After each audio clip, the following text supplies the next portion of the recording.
Good morning or good afternoon, depending on where you are in the United States. We are getting on the final stage of detailing the creature foot.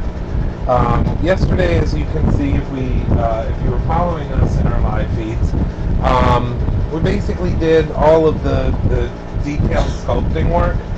But now we got to put in fine line wrinkles, and we're also going to put in a skin texture and put a little more detail in the fins with a tool that I'm going to show you how we use it. We use it a lot for doing human-like skin textures, fine line wrinkles, and that sort of thing.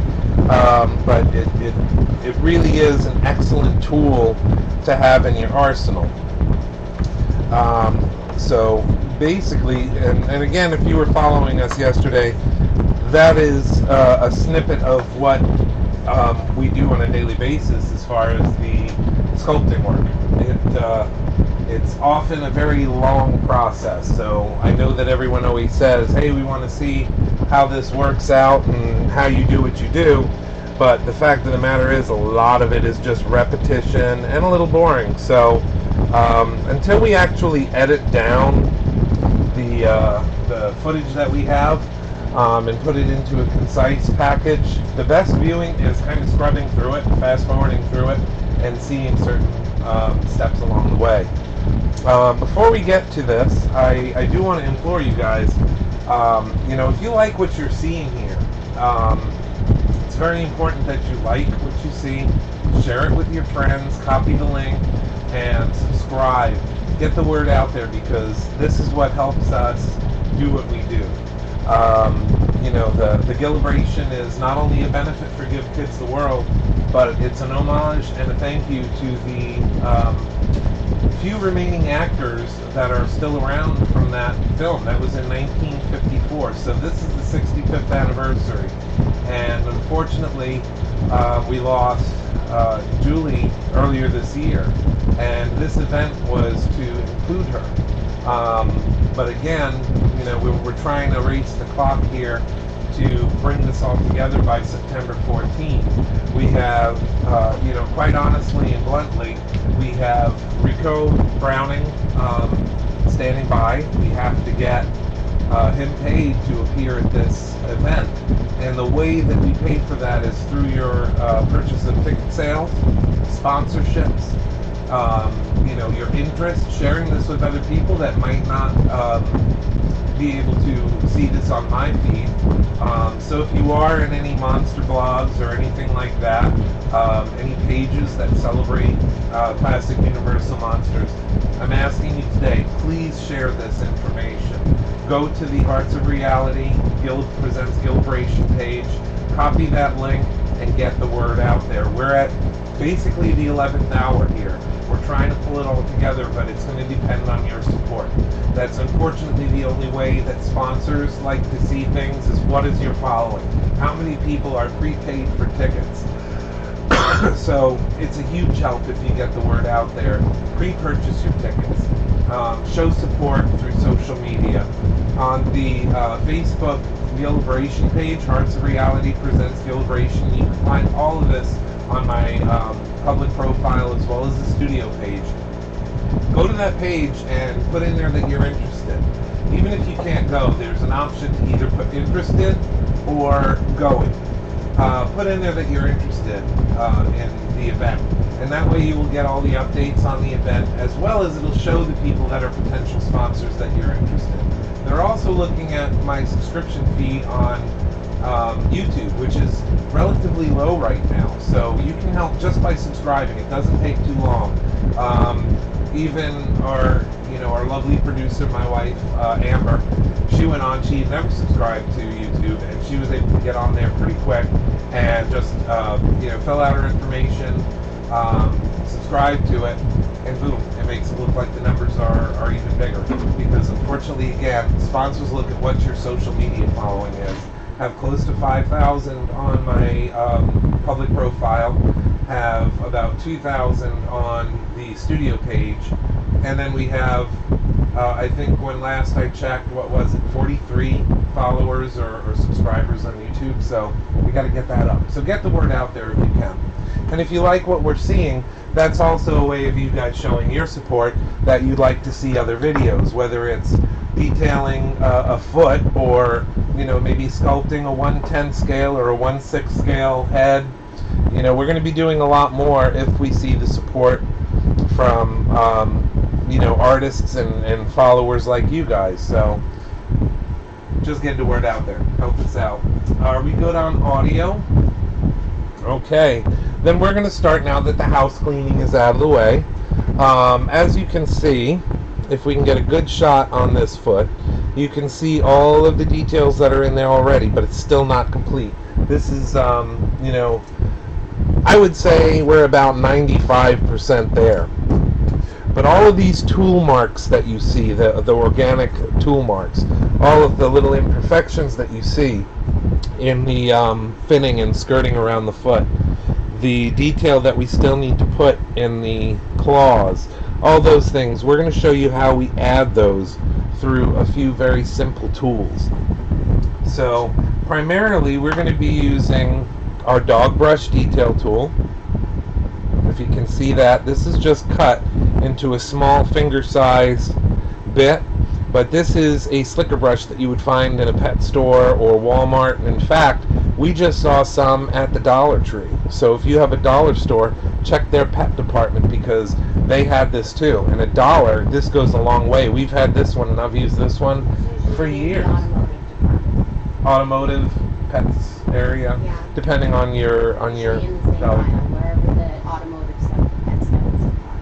Yeah, so she's, I don't know if you can hear her, but she was basically saying that you can find this near the automotive department as well in most of the stores. Second tool, I actually had to create this one myself. This is basically the same type of tool. It's a high gauge, or I would say like I believe this one was maybe 18 gauge, I'm thinking, possibly a little smaller, but these are a little bigger than a staple. However, you put that in a little bit of an epoxy putty, you embed those things, and that becomes a little narrower version of this, and it gets lines in areas that you can't get the dog brush in, and it also allows you to make a little coarser lines. Same thing with this end. This is an even higher gauge wire, a little thicker. I would say that this is almost like a finishing nail size, so the small little nails, but this one, I just have 4 in there. That scratches in more wrinkles, like for deep wrinkles, if you're doing that. Then there's this tool here. This is a fine wrinkle tool. Again, we have the wire in there. This again is about the thickness of a staple.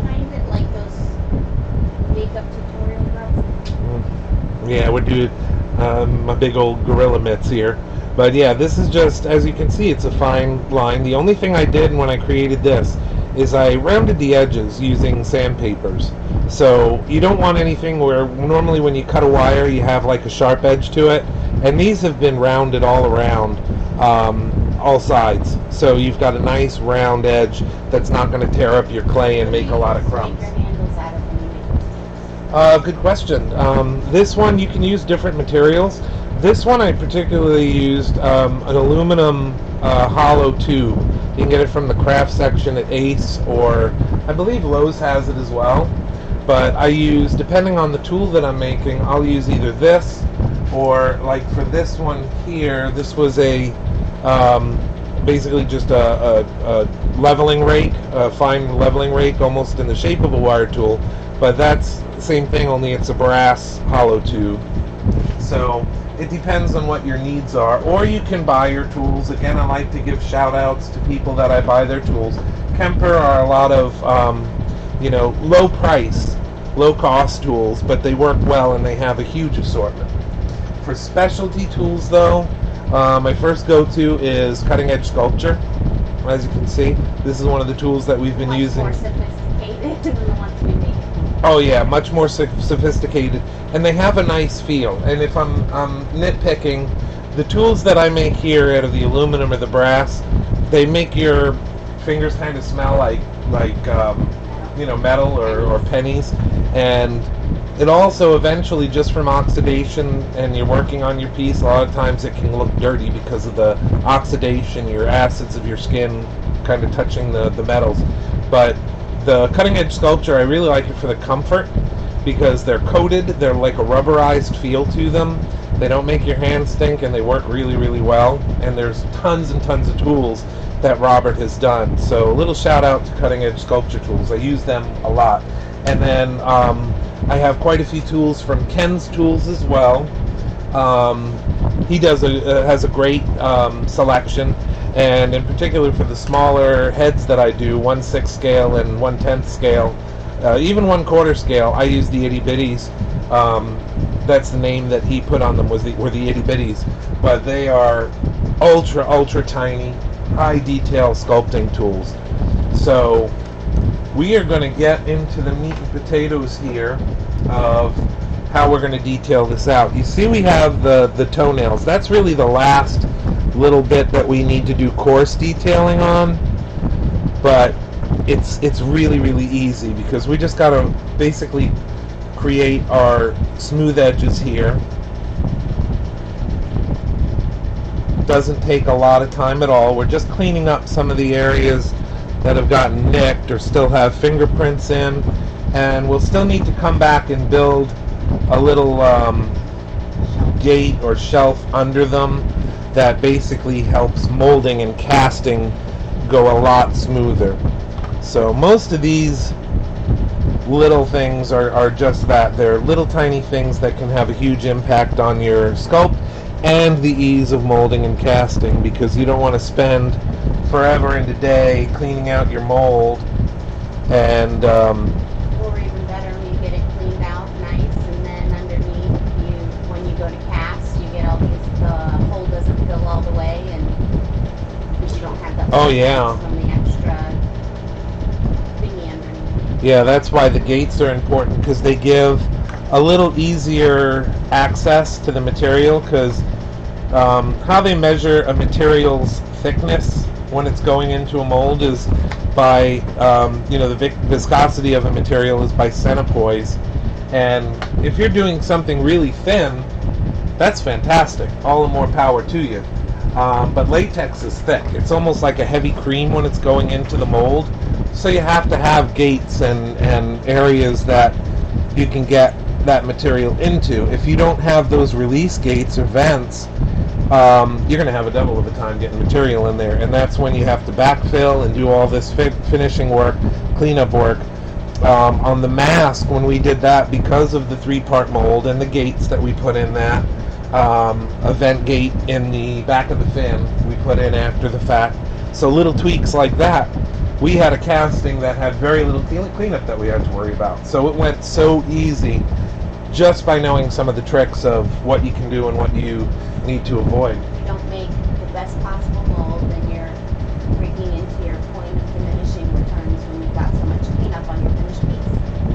Yeah, and again, I've said it before, if you watch the molding videos, that it doesn't matter what quality of sculpt you have. You can have the best sculpt in the world. If you screw it up in the mold, what happens? It's garbage. Yep. So the mold But a good mold can save an ugly piece. Oh yeah, and make it a lot easier to clean up and detail. And that's one of the things as an artist that Good paint can save a multitude of sins. Oh yeah, that's one of the truisms with this stuff, is that if you have a better paint job, it can save even a lackluster sculpt. Not saying that you should strive for lackluster, but a lot of times we have issues with sculpts or details that you can then work back into your piece just by having good paint, making it look more lifelike.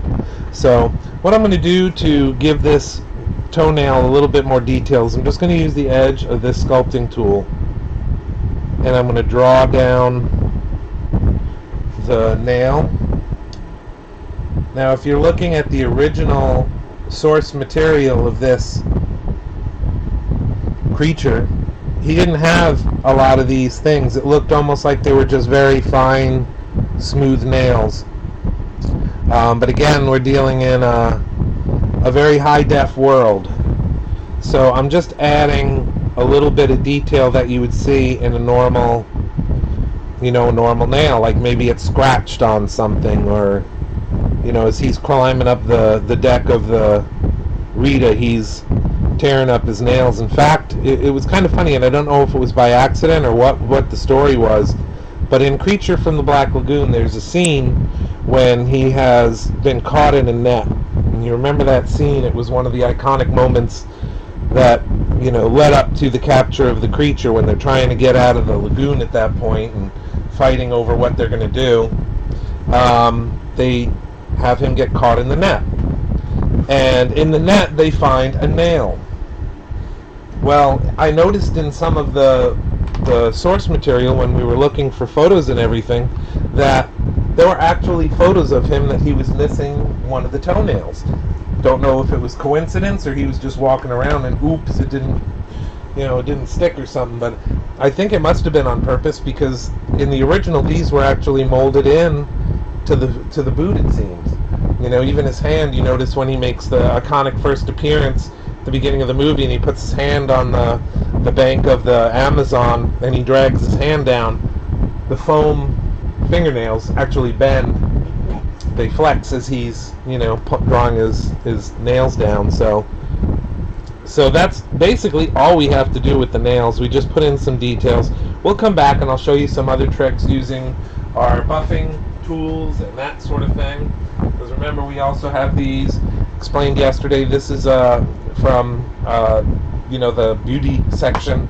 Walmart has them. We got this one, I think, at Tuesday Morning or something, or one of those discount stores. But this one here and this makeup sponge, which I know we got at Tuesday Morning, this one's just a buffing sponge, and it's kind of made out of the same material like what you used to have, like the makeup sponges in the old inexpensive kits. You'd stipple sponge a beard on something like that or whatever, but it's cheap and it works well. So what we're going to do first is we're going to use our line tool, and around the base of the ankle, like where this rigid part hits the top, he did have some wrinkles. So we're going to just cut those in, and they follow a line. So if you're a stickler for anatomy, look at how lines and wrinkles form in life. Whether you're looking at an alligator or an elephant or anything like that, because what we're doing is we're just emulating some of those wrinkles. Now, this could have been wrinkles in the foam, but it looked to me that they were actually sculpted in. So we just cut in and create that little level. All of these edges that are sticking up, watch what happens to them, because we are actually going to soften those all up. But what I'm doing is just south of that line, I'm just removing a little bit of material, because if you study wrinkles in fabric or flesh, there's a flex and a bend to them. There's more material on one side of the crease, and then a lower amount on the depth of the crease. Seems like common logic, but with the way that wrinkles fall, you want them to look and appear natural.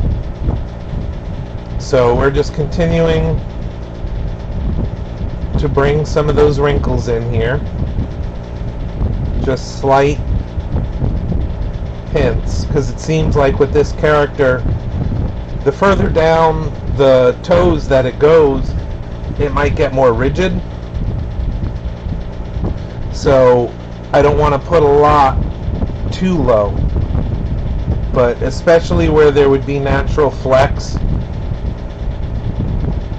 we want to hint at those in the sculpt, because he did have those wrinkles in the original sculpt. Now right now they're pretty heavy, they look like they're fairly heavy in there, but this is where this is going to come in. This tool, the dog brush tool, is going to make those appear a lot more subtle. Now again, there's a direction, a natural direction. Think of how this foot would move. So the wrinkles would be radial around here, going up if there were wrinkles over the whole thing. The toes would probably have some texture on them, so they would go in a kind of a U-shaped direction down the toe.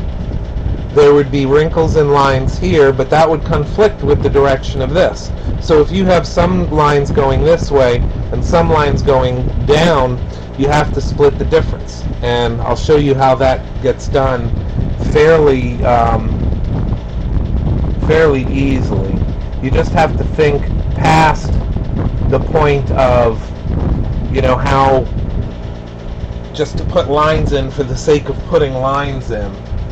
And I told you about this tool. There are areas up here that I can't reach with the finer wrinkle tool, so I'm just going to go in a zigzag motion up here for now. Just enough. Don't overdo it. You don't want to over texture. And all of those crumbs that are there, don't worry about them for now. So now we have this area down here where they're clearly coming downward, in a downward direction. So if we split the difference on this, these are coming down this way. And this is going to be the same whether it's a forehead, how it intersects with a brow line, anything like that. These are coming down.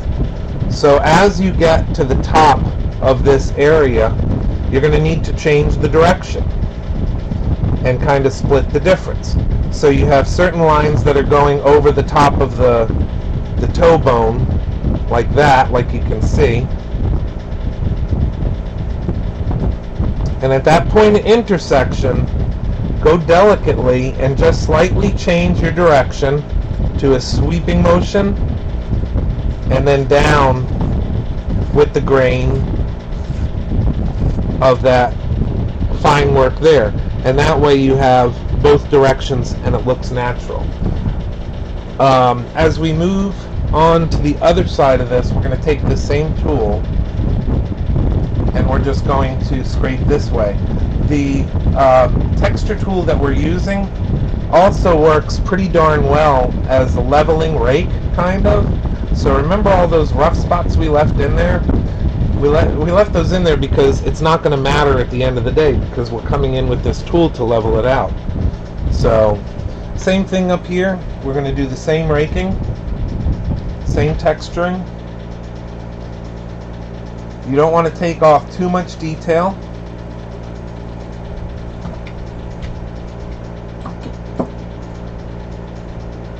But what we do want to see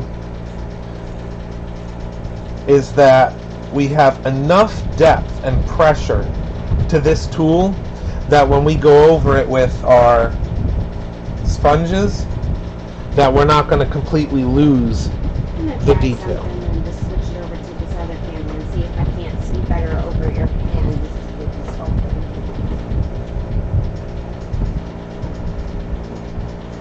Go ahead. Okay. You can actually see in front of your hands and what you're doing. So a little bit of texture.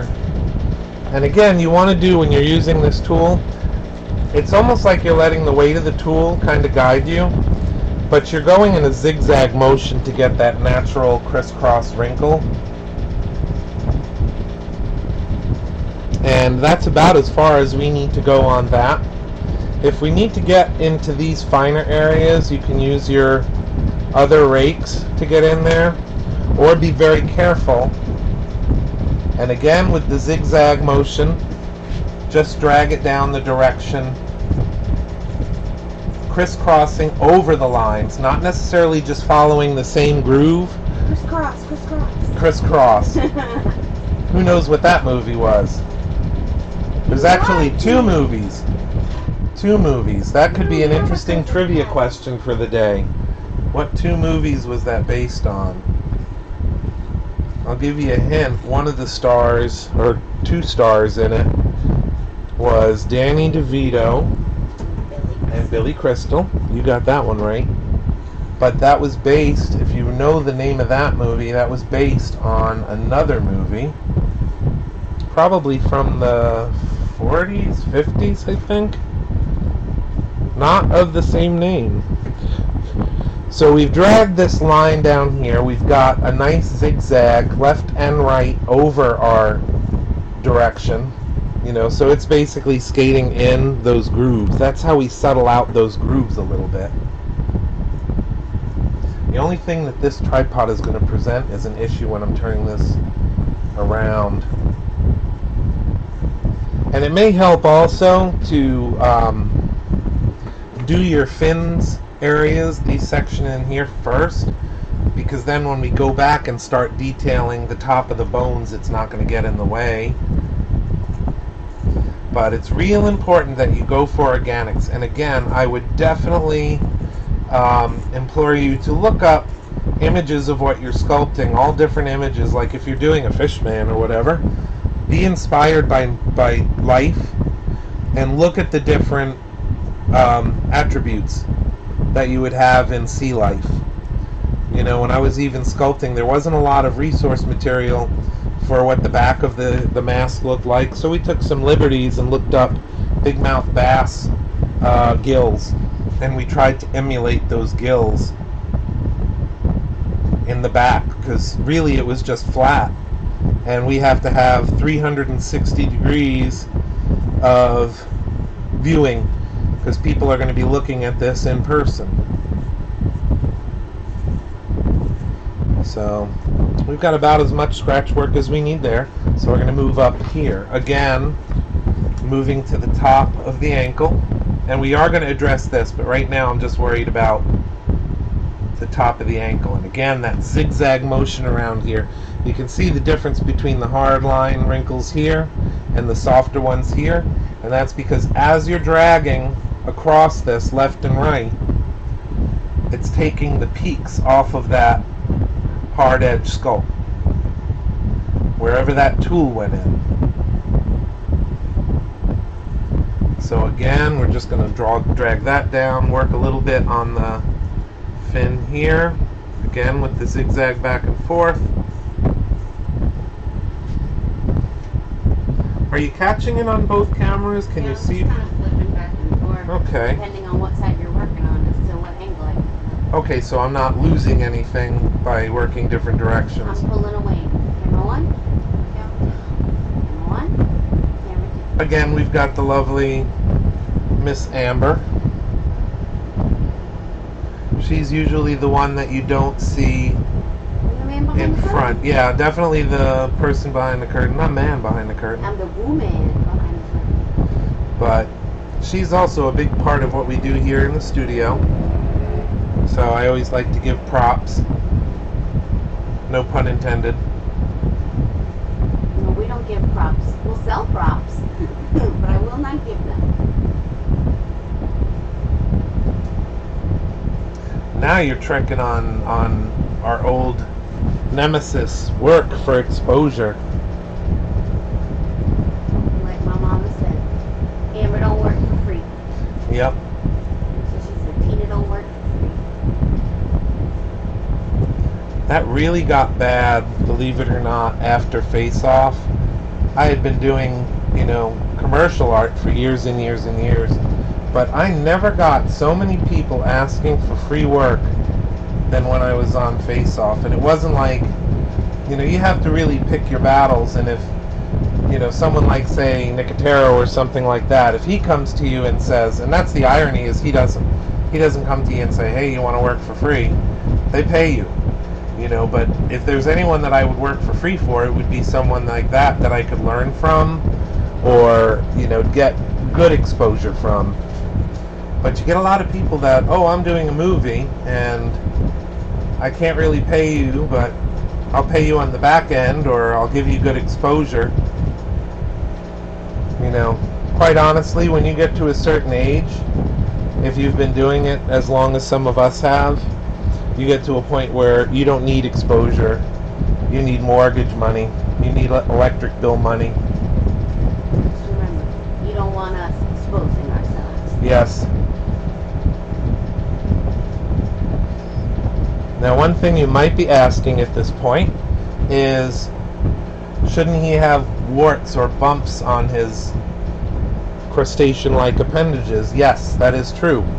But we have to get some of this detail kind of cut in there first. Then we can go back and add those and do spots where we add those little warts and blemishes in. But not yet. But you can see the directions that I'm talking about. And we're leaving a lot of those rough spots because that adds to it. It almost looks like a bony shell by the time you get this wrinkle tool in there.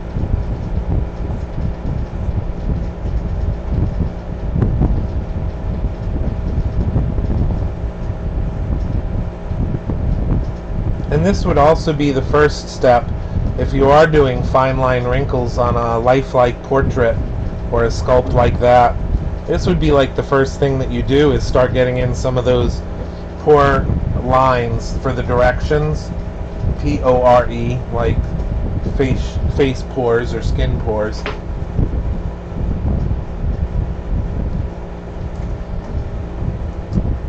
But you kind of get the idea after a short while. And it can be surprisingly fatiguing, you know, when you're doing this, because you're using the weight of the tool. You're not putting a lot of weight on it. I mean, if you put too much on, you're going to be tearing up all the detail. It's pretty aggressive. They're little wires, metal wires, so they're quite firm when you're going in there. So you're just scratching the surface. You're not putting a lot of pressure on it. But it's holding it with enough pressure to keep control of the tool, but you know, then you're scratching, not scraping. Yeah, more scratching, not scraping. And then again with this sweep forward, I don't know if you can see down here, but there's a sweep forward. We have to do the same thing that we did on the other side, just bringing down some of that texture into these little crooks and nannies, the little detail pieces. And we're kind of staying away from the nail because we don't want that same skin texture, because it'll become extra evident when we start doing our, you know, painting, that, you know, if we do dry brushing or coating over this, you want a little bit of difference in texture. So now we're moving up to the ankle, and again, you see that there's a radial direction. We're going around the top, and whether you're doing a Gill-Man or a human, it goes radially for the most part. Now when you get down here, you got to split the difference, and we're going to come down like so. I don't know how obvious that is on the video, but we're kind of cutting the difference between here and the midpoint there. And again, very, very light touch. You don't want to put a lot of crazy scratches, too deep a scratch in here. So if you're a heavy-handed moose, pay attention to what you're doing. Yes, and a slight zigzag to it too.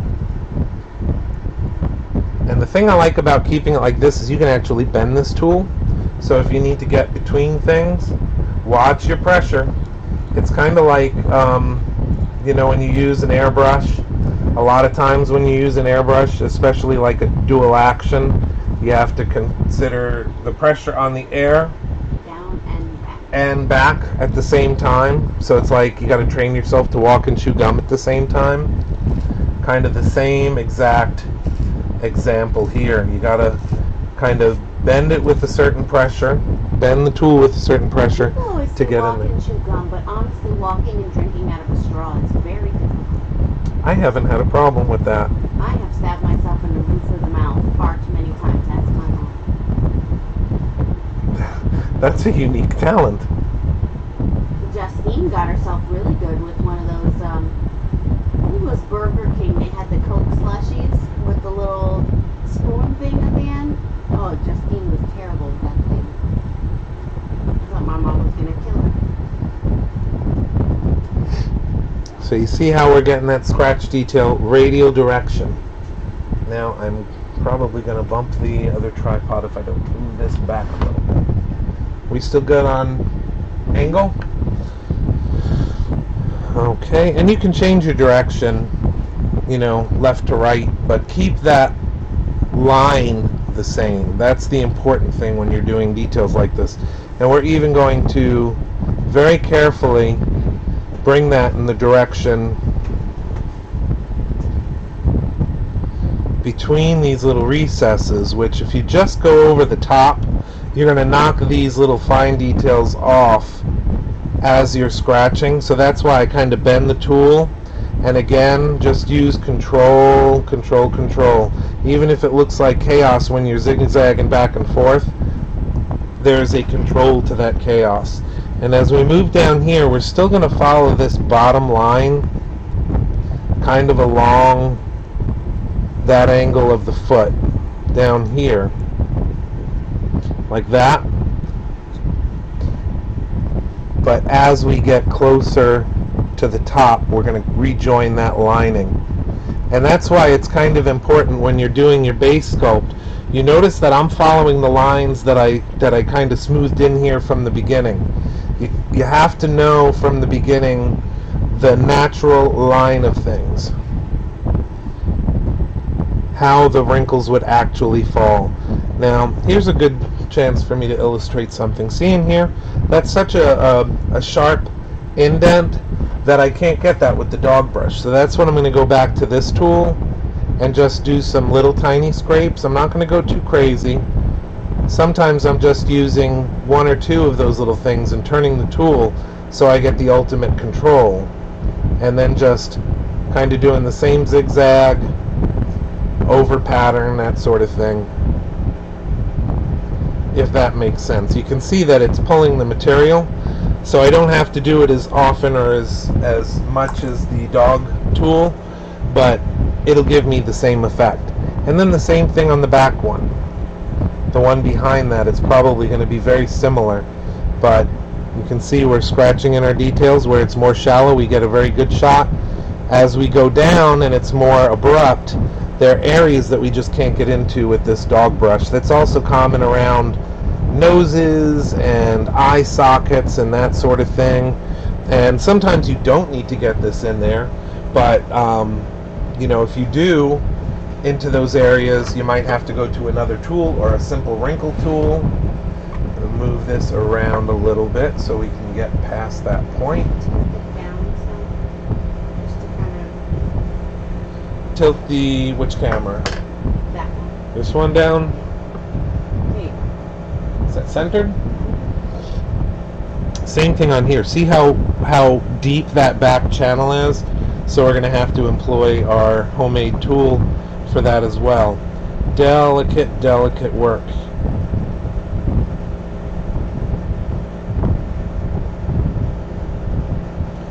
So left and right side.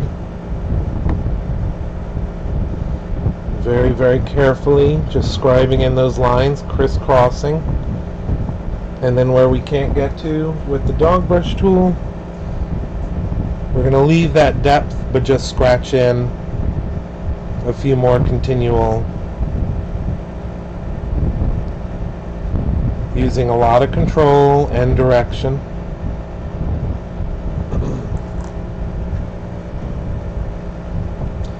And I'm kind of putting the same pressure and the same pattern on all these areas that we're working on right now. But I can soften those up by going over it with my foam sculpting tools, these. So I'll show you how we do that and how we regulate some areas that are going to have more detail and how we want it a little crisper. And then other areas we don't want much detail at all, so we might want to leave the clay a little softer. But you can see how putting on these details and these little wrinkles like we are hides a multitude of sins just in itself, because in organic sculpts things are not perfect. In fact, one of my big pet peeves when we go to like wax museums and that sort of thing. Recently we visited Potters, and a lot of their designs are just really, really good. They're classic wax museum pieces.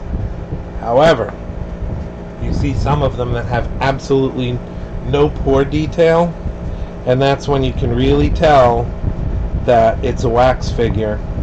So if you're doing masks or lifelike studio pieces, busts, anything with flesh, don't skimp. I know it takes a long time to do those pores and those wrinkle details. Sometimes you're literally in there with a pour tool for hours. You'll spend as much time doing this type of work as searching for the likeness in the clay, but it's worth it.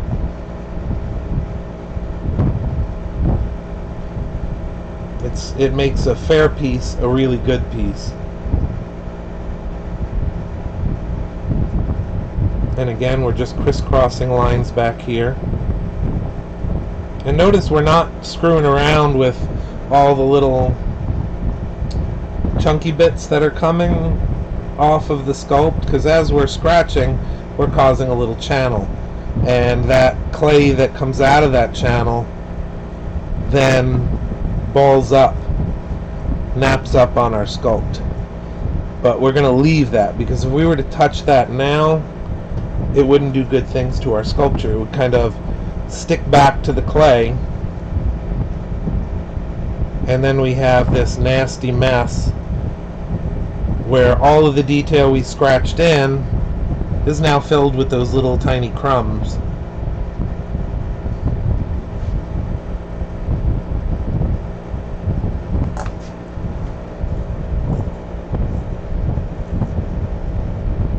And again, wherever we can get, we're going to go back over that just so there's a certain symmetry or balance to it.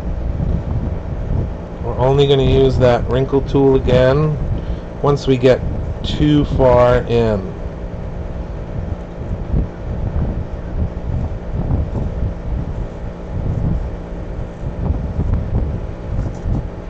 We're right in here. I know I'm not going to be able to get that line tool, so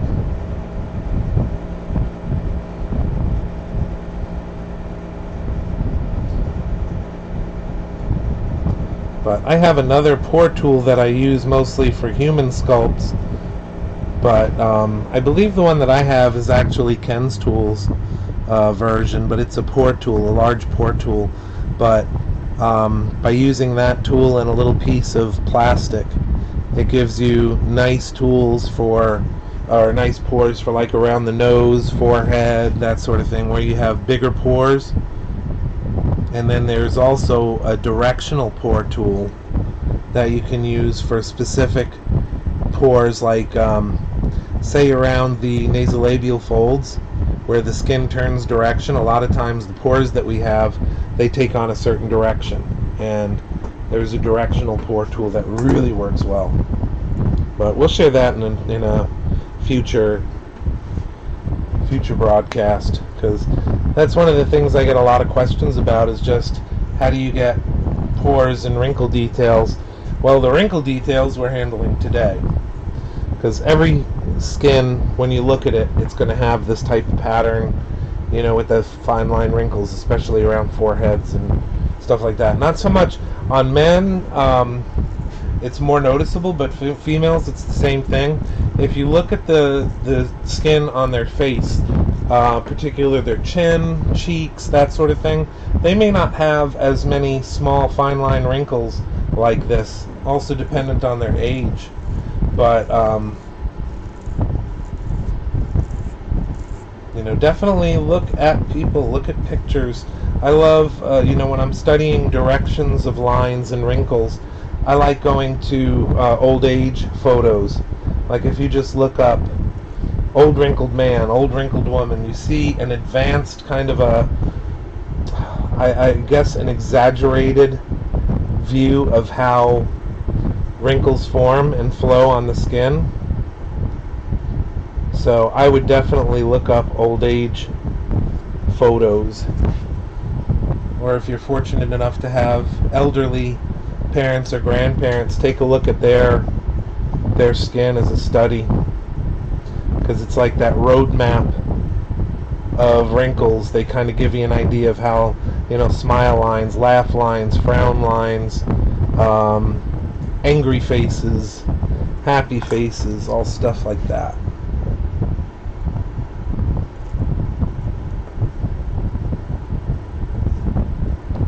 But the detail sculpting is where you can really release yourself and kind of just have a lot of fun with the details. Pores and line directions, that sort of thing. And you can kind of intermix your patterns Look up animal hide, like rhinoceros You and... go down and one left. You missed the one side of that phone there. Where? Okay, on the top shelf there's 3. On the far left one, go down. Isn't that Cook and Annie? Did you hit the side on the left there? Yeah, I'm still in the process. You Right in moved here on is to bugging you? Yeah, you moved on to a different layer, and I was like, Dad, stop skipping around. Get them all. Now do over here. I'm going to stop it or I'm going to paint the ceiling beige.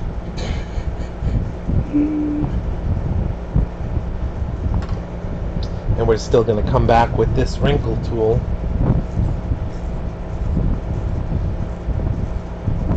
And just fill the gaps there. And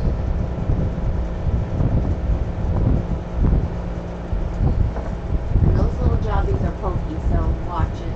It's not going to feel good, but you are going to get poked.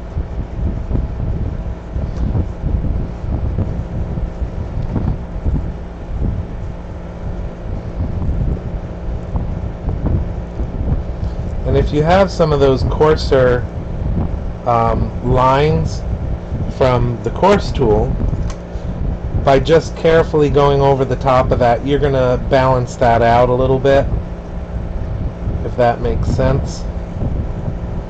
Because that's what we're doing here, is we're just balancing out some of those coarser bits that we put in there. Kind of sweep through gently. Yep, very gently. And even down in here. Which those would probably be a little smoother anyway, so I don't want to overdo it.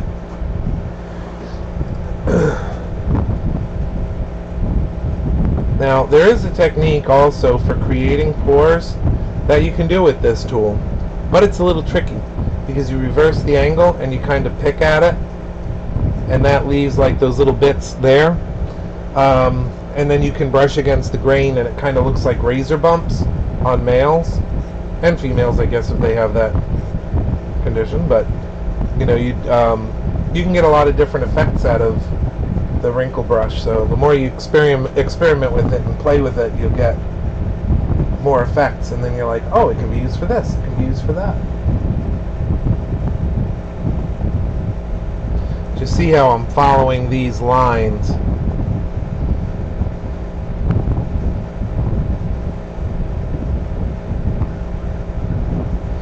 Kind of following them around this way, around that way, and then finally down the toe. And on this one, I know you can't see it yet, but I'm also making sure that my patterns are identical on both. So as we shift to this dew claw, we're coming down the dew claw this way. And we're getting all those nice little lines and then crisscrossing them slightly. So that way, as we move up this toe again, we're joining these lines that are coming down this way and these lines that are going against the grain there. So that's basically how we do the fine line wrinkles. We're just going to get this top section as well. Inside left and right. We don't need the coarse wrinkle tool. Sorry. Maybe I'd try to do it this way. Can you see it that way better? A little bit. Okay, so we've gotten in there as well. Now, like I said about these crumbs, if we were to take these crumbs and use either our brush or our blending sponge, what would happen is those would rejoin with the clay. They'll get pressed in because of the tackiness of the clay. And that's true whether it's Monster Clay or aromaplastiline or whatever you use, Chavant. So what we have to do is we have to make those less tacky. The way we do that is by using the air duster again, if you remember that from yesterday. We're going to invert the can so it's upside down. And we're going to spray it where we have those crumbs. And what that does is it blasts with cold air. And then it's less tacky. So when we scrub, it knocks those little crumbs off, without giving them a chance to stick back to the clay. So you see just from us kind of, and as it thaws and gets warmer, you have to watch how much force you use on it.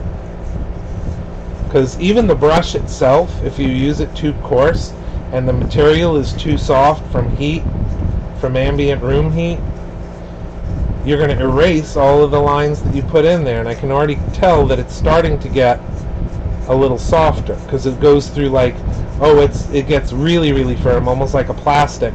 And then as you're working it, it softens back up. So you have to be careful. But if I need to, mindful of that little metal clasp on the chip brush there that holds the bristles in. You gouge your piece of that, you're going to be pissed off. oh yeah, this little band that holds the bristle stiff. Many molds have been destroyed by that as well. When you ask someone to clean your molds, or you're having assistance, you usually trim down your brush like this so it's a little stiffer against the mold, but then this edge here goes right into your ultracal and causes a big old divot. That's never a good day. I've seen some get ruined that way. Exactly. So we have our spray again. We're going to hit some. I will warn you about this stuff though, because there are absolute morons in the world that want to abuse all good things. There are people that huff this stuff, and that's why it's getting more and more difficult for you to find it, although they do have it at Walmart now. And you have to be 18. But you got to be 18 to purchase. You can only purchase so many cans at a time. Yeah, it's like you can buy a 4-pack, but you can only buy 2 single cans. I don't get it. Same thing with acetone. But because of that, they've also put a bittering agent into this stuff. And the bittering agent, the idea is that they're not going to huff it because it's bitter.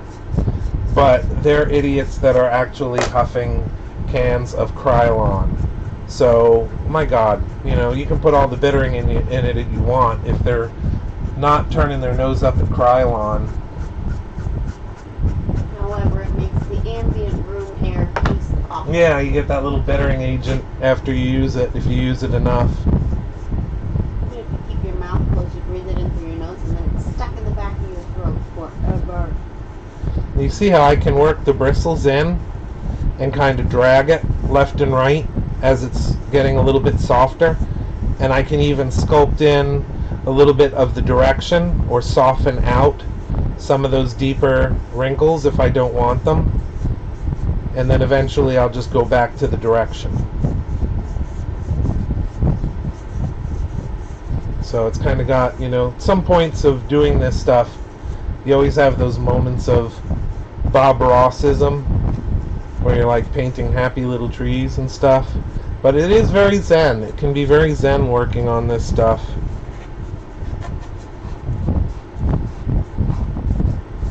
But you see how just by scrubbing you can get some rough spots out. By going back over your piece, you can scrub out areas that you want a little smoother, or to have a more, in this case, a more crustacean look, and you're again zigzagging the direction. The thing you do have to watch out for though is if you use this brush, sometimes bristles can fall out, and if you're losing bristles, sometimes that is not a good thing in your mold.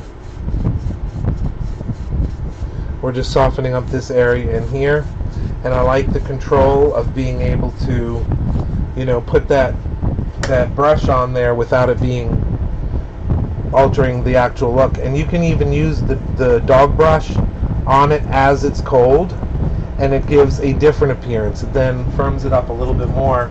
Then you come back with this and just smooth out what you did. It's a very natural looking lining.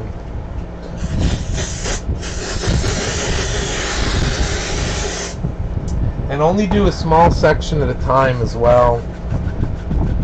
If you go too broad with your spray, it's going to start warming up before you can even get to that area. So it's a waste. It's a waste. It goes back to room temperature. Yeah, especially if you're in a very high ambient temperature room like a garage or something like that.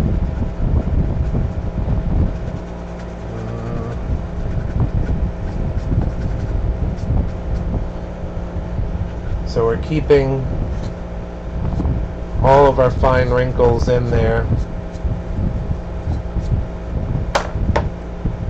And the joy in this again is that if you have to go back, if you missed an area, you can always go back to that area, even if it's a little chilled, and just put those details in. And we'll have our final pass, in a few minutes when we start getting to our little warts and knobbies. And that white stuff is just the frost, in case you're wondering.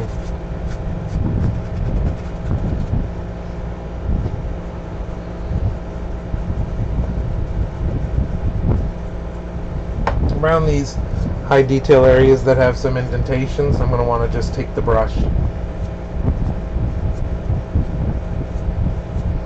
I'm sure there's a joke in there somewhere about flipping. What was that from? It's from one of the movies, the teeny movies. Flip and switch or something like that. Oh, I'm not crazy, am I? no, Harry Potter, it's Swish and Flick. Yes. Unless you're talking about the one with Bruce Witherspoon, the bend and snap. Yeah, that too. Look at the different angles as well, because sometimes you might catch something that, oh, I missed that. So it's good to catch it at different angles. And I know we're going to have that because we got to get under these nails as well.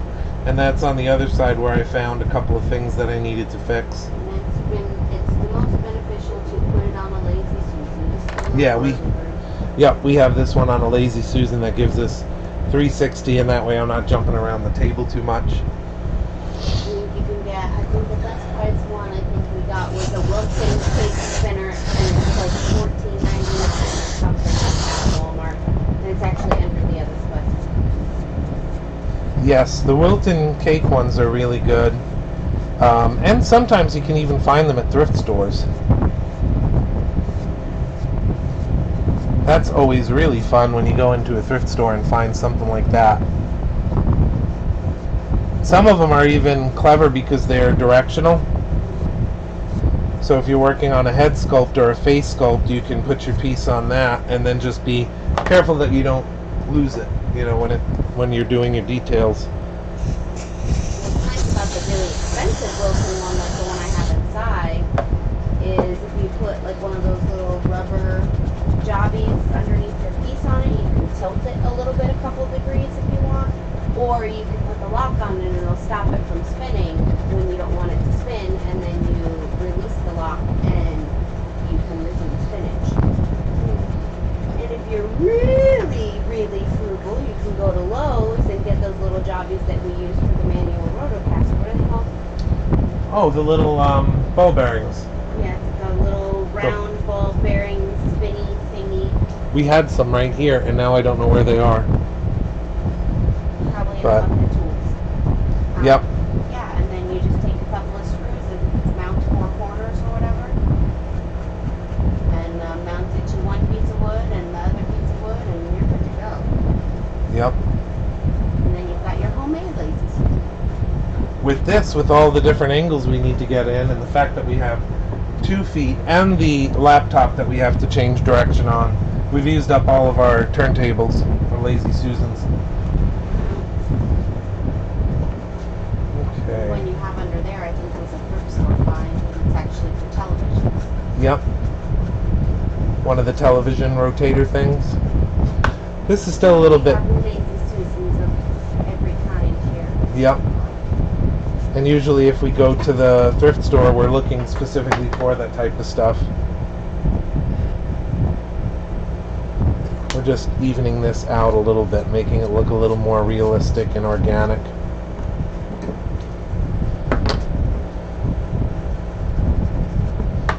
And if you still have areas that have little anomalies or things that you're not happy with, you can always go back and forth. I mean, the people that I've taught in the past, a lot of times they get to a certain point and they're like, okay, that's good enough, I don't want to worry about messing it up.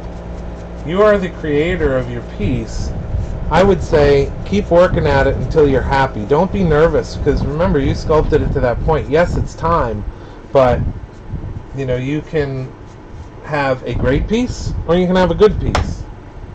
And it's usually the difference of just a little bit more work. Something like sculpting marble, then stop. Yeah, then you're kind of stuck. Marble is probably one of the harder things. Marble, wood, anything that's a reductive sculpting medium, because this we're doing reductive and additive, but when you do marble or wood or foam, stuff like that, you're pretty much stuck with the result.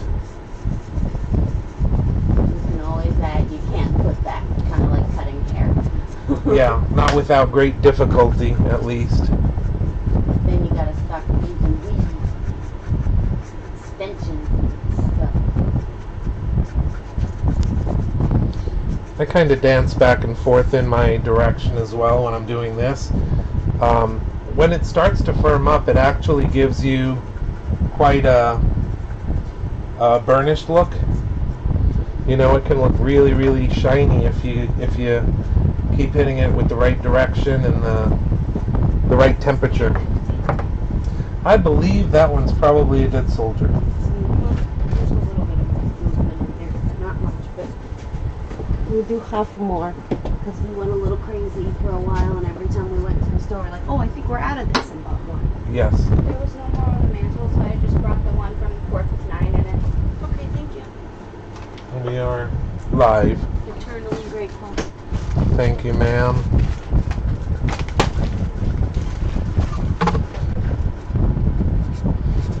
We always have fun, like in the winter, as we're working on this stuff. It's not fun. It's cold. I mean, it's cold in here because we don't have the best insulation in the shop. It's a metal building. And I have a shop blanket for that reason. Yes. But the interesting thing is the clay always stays cold and firm. And it's harder to get the soft lines in that you sometimes want. Yeah, but it also retards resin curing. Yep. And silicone. And then we're out here blowing heaters with heat guns and hair dryers, and the space heater all going at the same time. And can't get it above 60 degrees. Sounds like you're remembering certain deadlines for big projects we worked on, due dates in the winter time, and we're having to stay out here round the clock. Socks, boots, leggings, jeans, leggings under my jeans, undershirt, long sleeve shirt, t-shirt. Are we still in sweater, camera coat. angle here? Yeah. You can see what I'm doing, right? Hat, shop blanket, space heater, heat gun, hair dryer.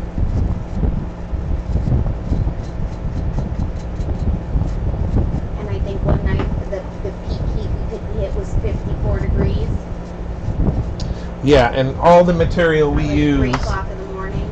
all the material we use likes to cure at like 74 degrees optimally.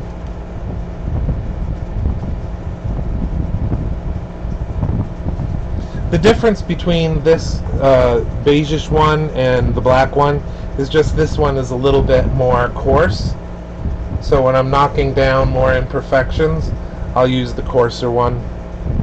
That's the only difference.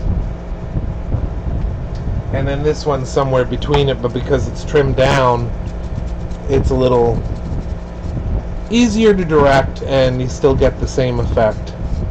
Especially if you alter your direction. Softens things up if you go against the grains just a little bit.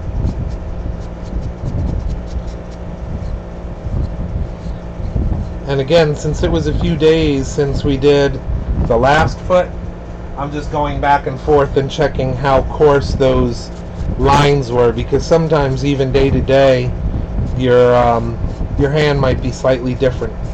The pressure or the Depending on how tired your hand is how heavy your stroke is. Yes, and I always find that the more tired I am, the heavier my stroke is. I push down a little bit harder than I probably should. because I'm tireder. Yeah, but when your hands themselves are tired and they're weak, they don't necessarily push as hard. Yeah. Because I know when I'm sculpting, if my hands are tired, I've got to work with the clay nearly molten. Just Yeah. to smoosh it and smooth it. When I'm trying to add and bulk something up, especially when we're casting so much in latex, we've got to bulk up so much. Or shrink. It's hard. Yeah, building up blocking heads, human heads. That's a lot harder for latex than it is silicone. You have to add so much more material. And that's when all my measuring tapes disappear. I've hidden a few. You see how close we are, guys. I mean, this is really coming together. Like I said, this was pretty much the last step for this, but at the same time, we were trying to get to it yesterday desperately, but it just wasn't happening. After sculpting all day, I crashed hard, which makes you feel like a real weenie, because all you were doing is sculpting. But Not like you're doing lawn work. yeah, it's not like lawn work or working on a car for 6 hours. I mean, You're done. yeah. But I mean, we worked for about 12-hour broadcast day, I guess you'd say. But we hit the end and I was just out. I tried to take a break and then come back and get it finished up, and there was just no happening. Yeah, you were unconscious. I couldn't rouse you. Stella was like, Daddy's dead. I'm like, is he still breathing? Looks like it. So go in there and poke him with a stick. What kind of poke him And with a we've stick? had He'll longer kill me. days too. That's the thing, is we've had longer days. But it's also so hot. Yeah, it's warm out here, and today I've got my little E200 or L200 foam thing. Yep. I'm just softening out these areas back here because I want it to be fairly like the other one, and this one's a little bit coarser, so I'm just softening them out. And we're getting to the point where we've used so much of the dust off. Can you taste it? It's a wonderful flavor. I'm a good 10, 15 feet away from you and I can taste it. See how that just softens it up, kind of scrubbing it?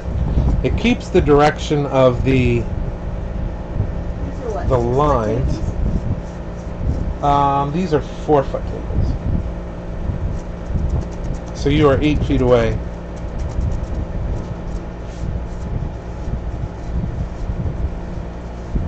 So almost there, just catching the areas that I didn't see, scrubbing it and smoothing it out because we don't want it too crazy. That back still looks really rough, honey. Yeah, it's still pretty cold now. I'm going to come back to it. Maybe get that wrinkle tool, the fine wrinkle tool back on it. But first, we can get in a little bit of clay.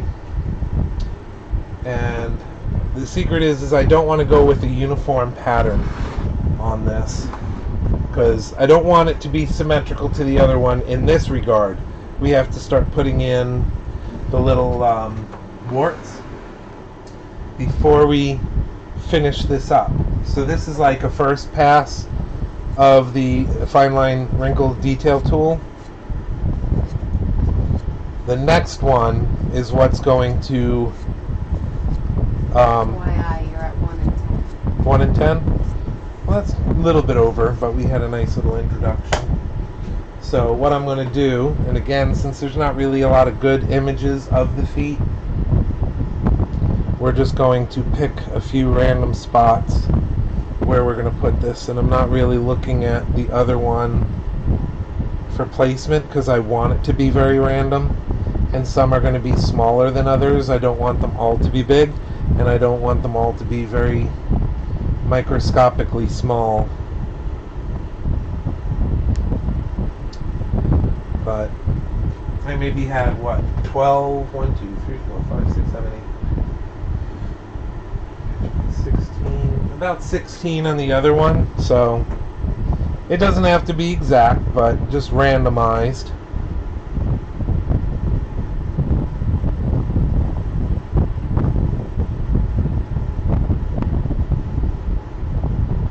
Aren't really the best pictures as far as placement because they were so small. The head, you got all these beautiful shots of placement of those little warts, and then you come to things like the feet and the hands, and there aren't as many images.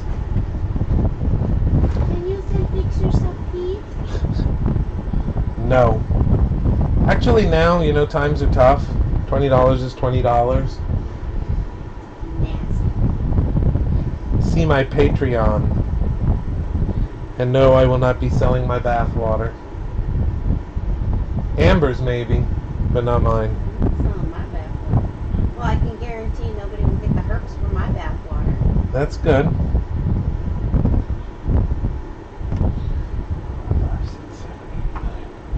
If we're going by number of warts, we are getting close. I don't want to go too crazy.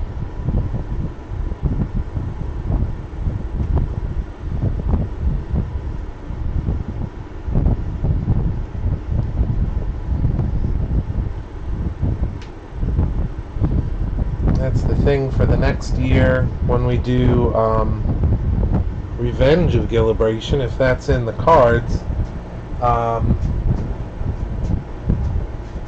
Technically, we would have to rework the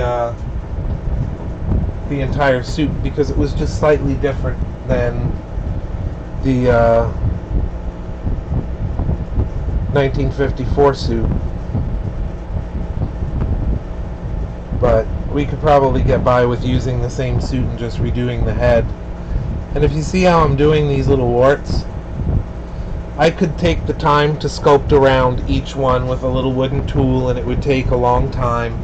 Or I can use the negative space in the wire tool and just tap it left, tap it right, and we blend that little wart nicely. And remember, we also have to get on that with the texture brush. If you have a little bigger one, you use the bigger end. But we got to get the texture brush to blend everything and put texture onto these. So there will be a double check. But right now we're just touching down and around. I don't know if you can pick that up on the resolution we have, or based on your own resolution.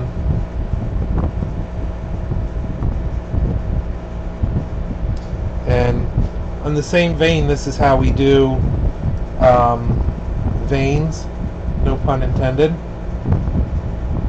You do, instead of a little ball like that and push it down, you're using a little worm of clay. But you're going to blend textures and everything the same exact way.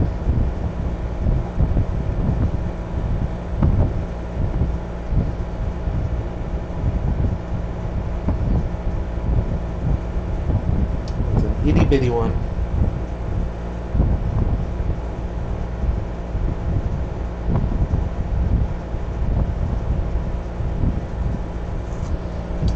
I think that the advent of high definition cameras in our pockets, we're using our phones as cameras, and they are so high definition, I think that has changed how we look at art, because like even in film work, the standard has changed. And even if it's something, well, that's going to be in low light, you can't even rely on that entirely, because people can use flash, especially in theme park environments.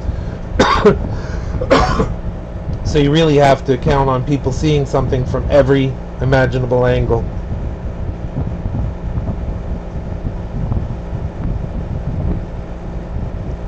And we ultimately don't know where this will wind up.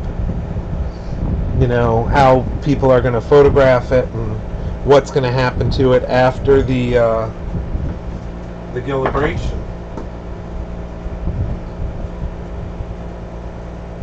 Okay, so we have all of our little nobules on there now. So now we're just going to go over it again with this. I'm going to see if we have to, and some of them still need a little bit, but you really have to be light with this pass with the dog brush, especially on the small ones. You want the tool to basically dance around it,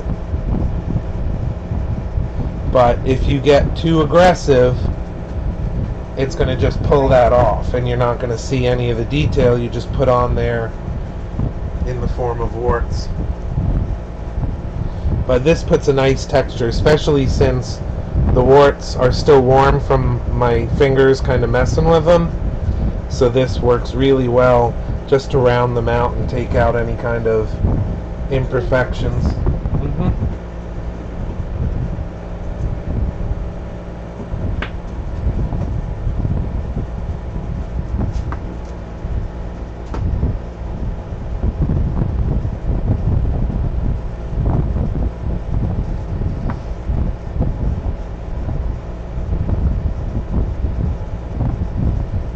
This isn't even going to be the worst of it, because we've got the whole suit to do, which is going to be more of these little warts, plus that scale pattern, which we did create a template to kind of press into the suit. We actually used it on the mask.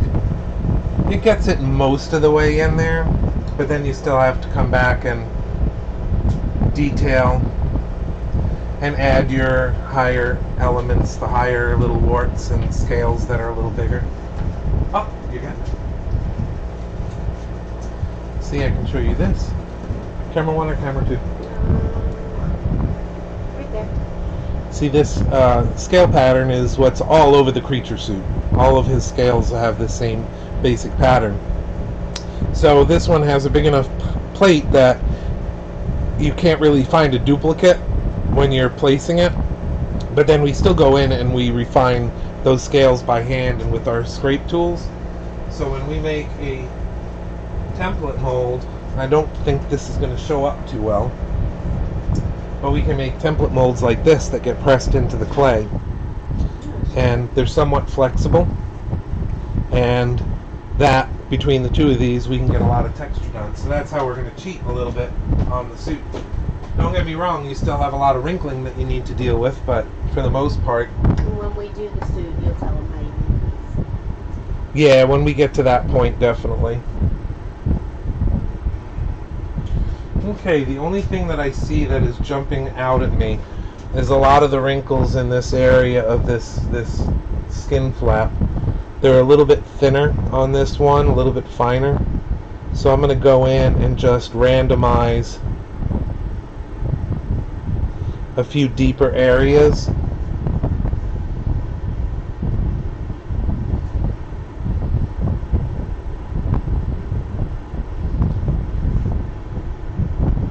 If that makes sense, we're just adding to the depth. You can see it better when we go in a downward sweeping motion.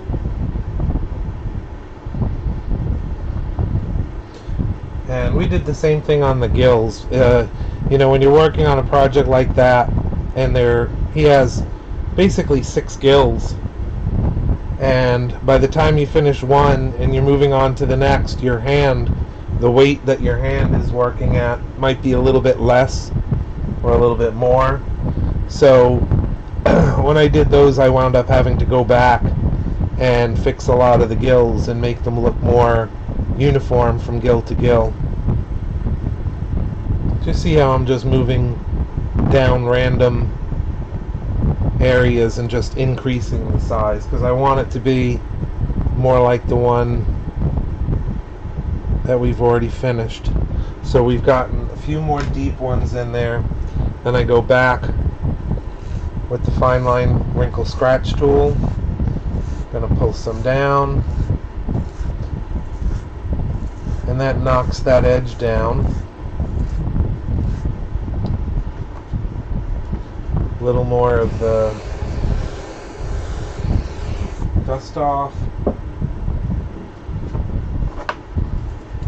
and then finally the chip brush.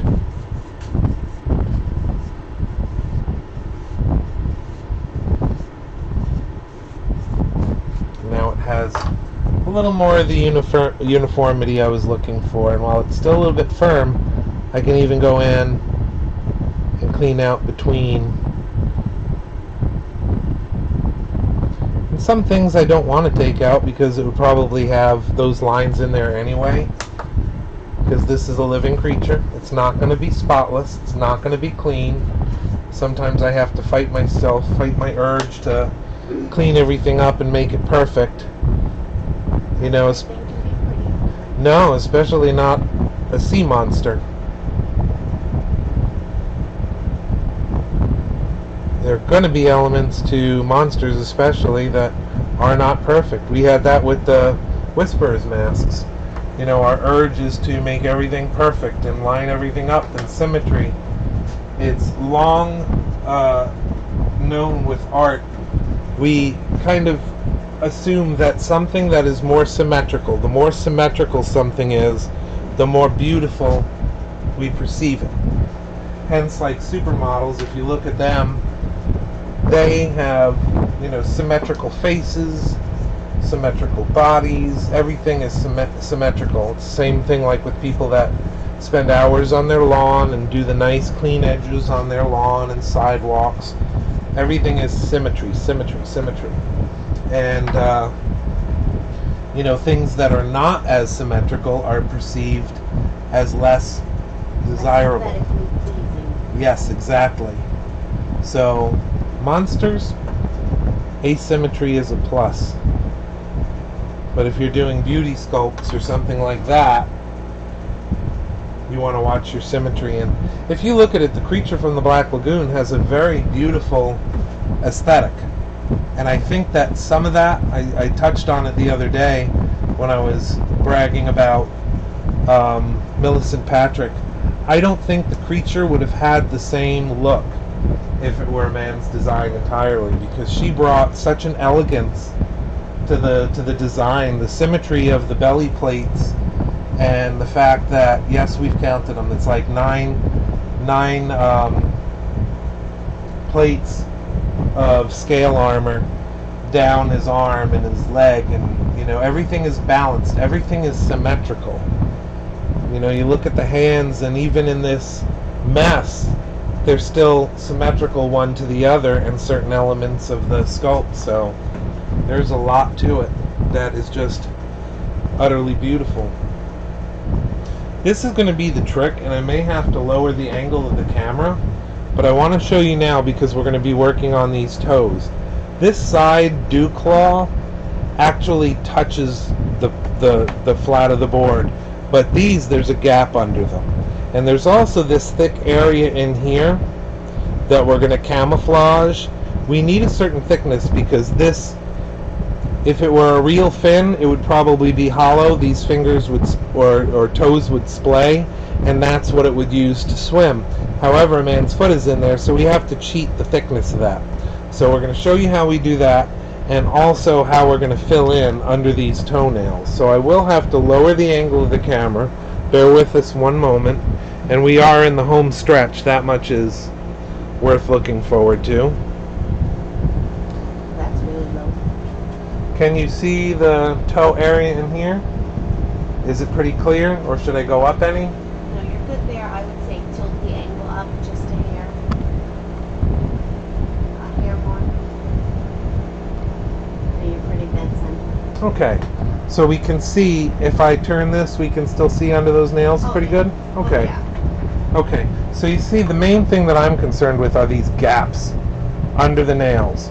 Because when we make this mold, whether we have two, one being divided here, 1 and 2, and then a third on the bottom, either way, we have a locking point under these nails. So we could either do one of two things. We could separate these nails off and mold them separately, and that sure would be easier, but the problem is that's not screen accurate. And I'm a bit of a stickler for screen accuracy when it comes to this.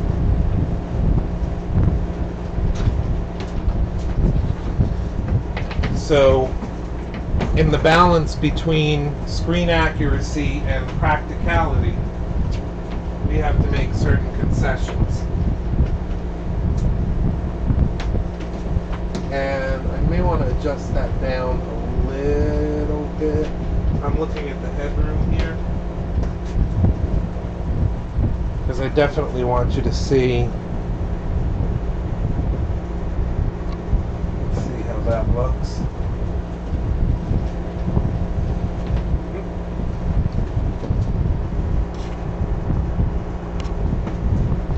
Hopefully as I turn this we won't lose center on it. But you can see under those nails pretty well, I think.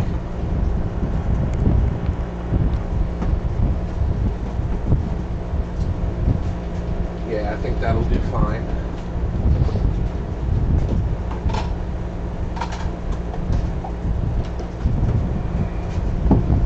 Okay.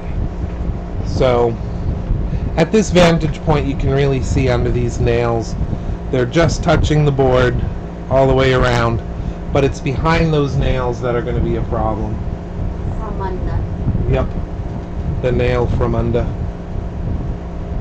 And I had a devil of a time on the other one in getting this under there because it was a little warmer during the day and the clay was not wanting to cooperate. But the idea is we're just going to fill the void under there.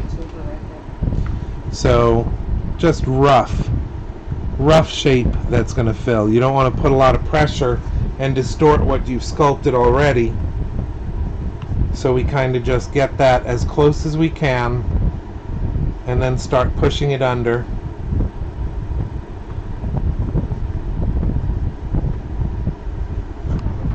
And I'm also keeping a firmness on the other side with my finger.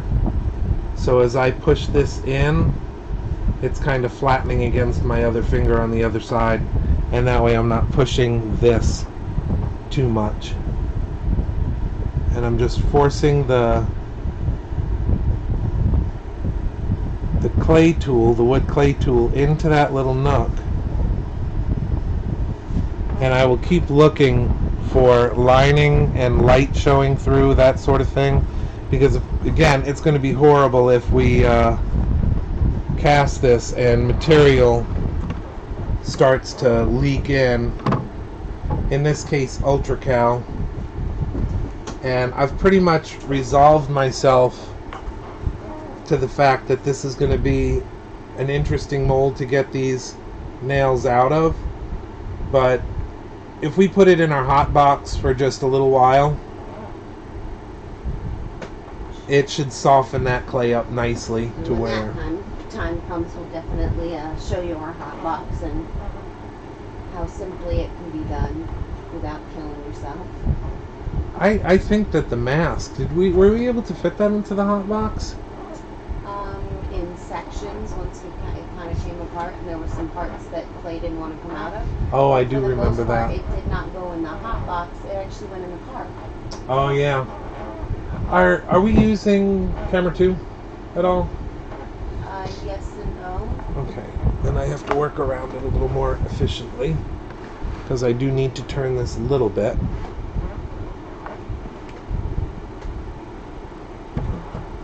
Hopefully I'm not getting out of frame here, but I do need to get to this other side real quick. And now I'm supporting on the inside edge. I'm doing the same thing I did on this side. I'm just supporting the inside edge. It just happens to be a little more difficult because I'm not left-handed, unfortunately. Got to work on my ambidextrousness.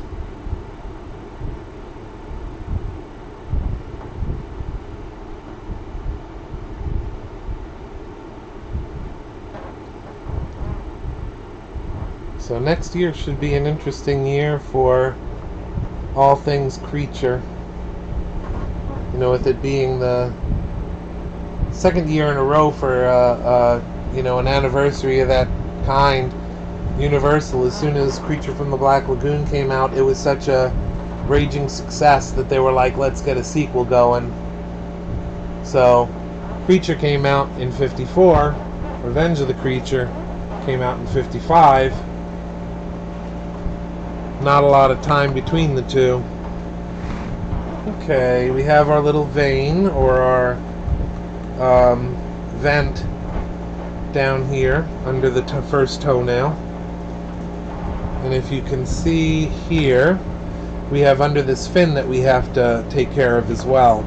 So what we're going to do is we're just going to give the illusion, as we come up with our sculpting tool, we're going to make a mark, a line that adds to the illusion that this is a thinner membrane than it actually is.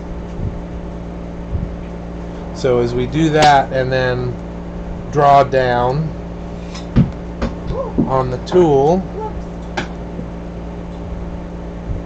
you see how it gives the impression that this is a lot thinner.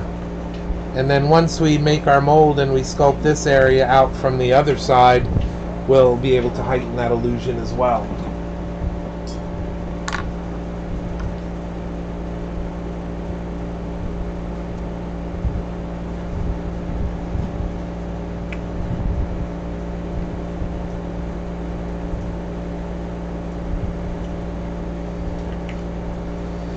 And even if we couldn't, say worst case scenario, we could not camouflage this enough from the underside, it's at such a low angle, it would be nearly impossible for people to tell what was going on there. There would be enough of a shadow line, even if it was a hero shot underwater being flipped around, it would be enough of a shadow line that you wouldn't see that.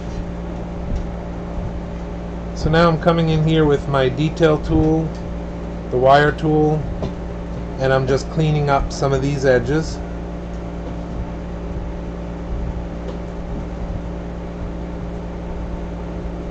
Because even though it's much thinner now, we did not detail the edge of this fin.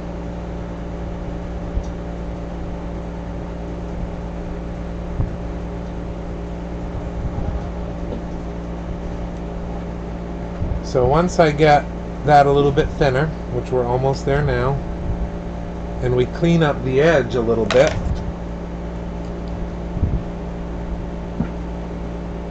and the toe line,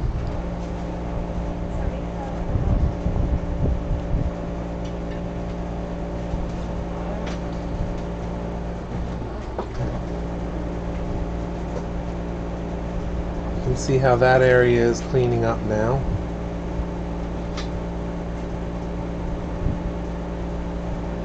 Breaking up the inorganic lines, and then we're going to take our fine line tool again, and these lines that we put in there, we're just going to continue up.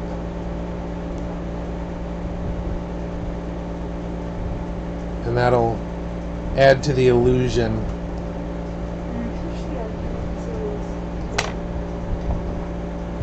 And then without cooling it down or freezing it, we're just going to drag that area down and this area up slightly.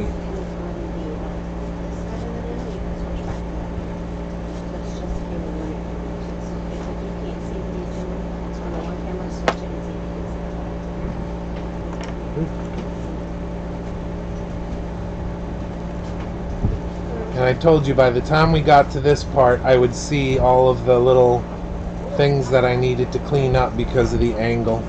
And that's exactly what's happening. I'm seeing the angle a little bit closer.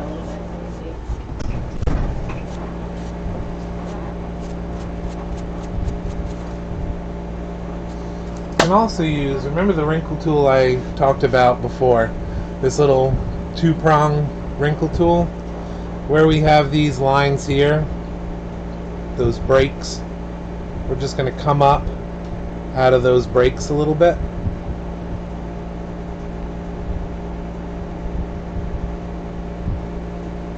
Makes it look a little bit more organic, like it's dried or cracked, and then I'm going to use this over it to smooth it out a little bit. And all of the details in the nail itself, those will soften up quite a bit. And I want to keep them fairly craggled because when we do our paint job, that has to look fairly organic and realistic.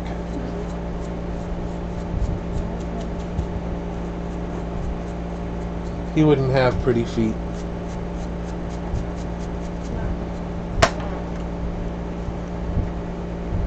Same thing around here. We're just going to clean up the cuticle. Not too much, but we don't want any gaps. The main thing I'm looking at is like actual holes in the material, because by the time that that's molded, those holes will catch ultracal, and then all of a sudden we have a mold that won't open or is more difficult to open.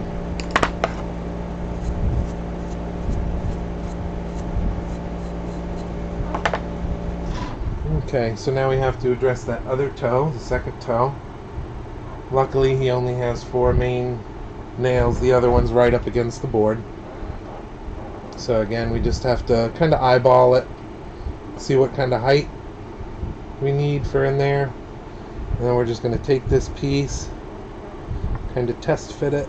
If it doesn't fit, don't force it again, because then you're going to distort your work that you just did. This is probably too thick as well. We need a fairly thin vein for between the toenail and the board.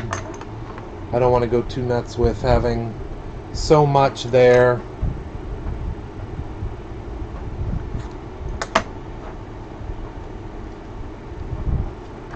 So much there that it's harder to cut out of the latex when we get to that point.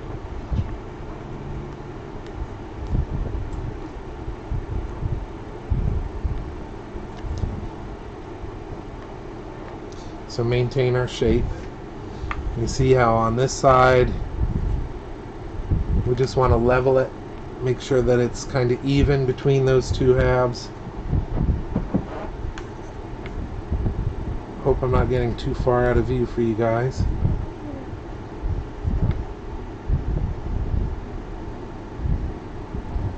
And I know this isn't the most fun part, but it is very necessary, because this is actually more than sculpting, it's mold prep. But you guys need to see this if you're going to be doing your own projects, because you do have to think of mold prep at the same time you're sculpting, how it's going to be the easiest to cast or mold. So we filled that in. We've got a little bit of gap at the top, which I'm just going to use the soft blunted wood tool to kind of fill that in.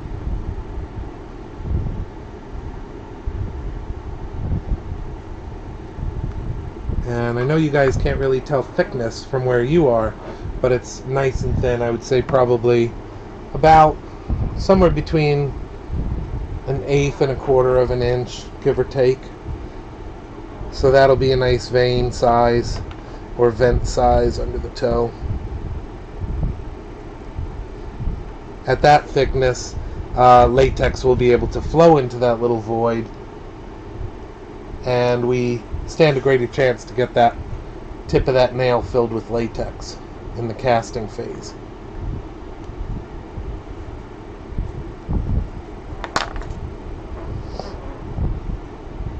And if you guys are watching this in playback, for because it's going to be up on our YouTube as well after the fact as a video. If you're watching it after the fact and you have any questions about what you're seeing, please reach out. We're good about helping or answering questions. If you're involved in the press and you have questions about the Gill-A-Bration event or covering it, you can always reach out to us either through here or our website at Scott Fenster Sculpture Studio.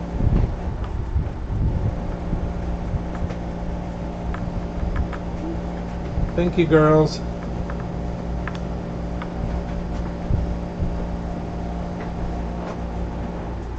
Okay, so we have the second toe, the gap has been filled.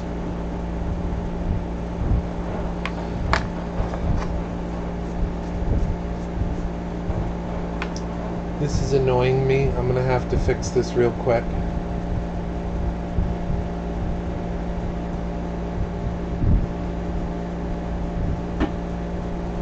Sorry. Sometimes the OCD gets the best of me. Okay. So now we got to fill or take away some material down here just like we did on the last section and refine that. So again, I'm going to come from down here, leave myself about 1/4 of an inch or so, and just give the illusion of depth under that little flap.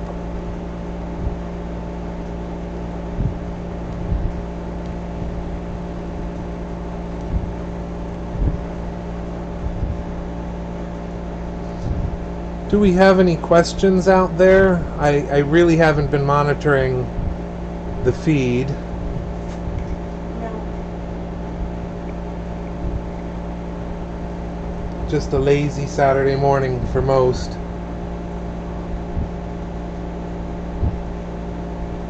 But again, we're getting into repetition. This is just the second little fin flap here. Oh, did you sign up to do the Skype call for Hearts Valley?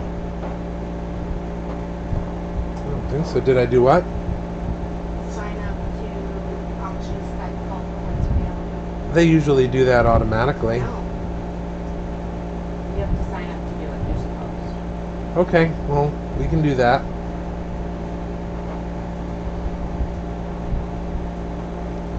Okay, so we have our area under there now cut in, and I'm going to use my same tool to just draw some lines.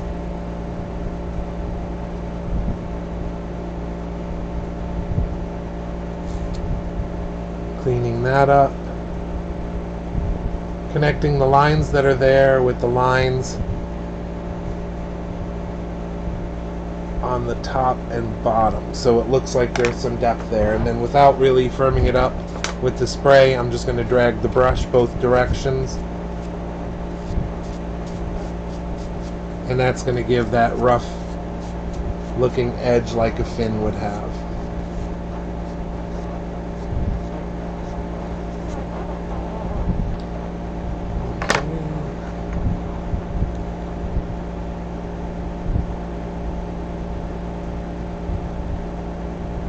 Take away a little bit more material under here. Don't quite like how that shadow line looks. Again, looking at it from different angles is a must.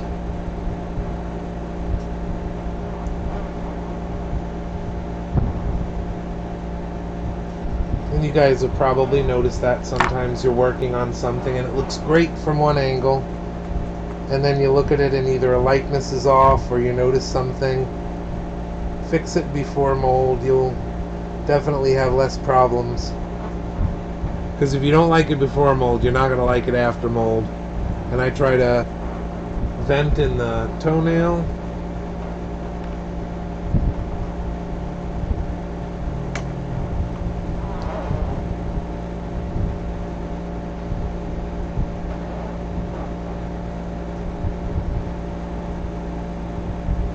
Again, just getting a rough shape before I put it up there, and then we can refine it a little bit.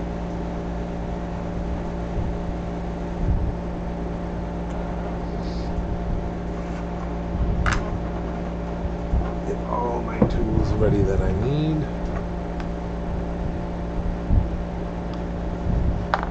This one will have to be trimmed down just slightly.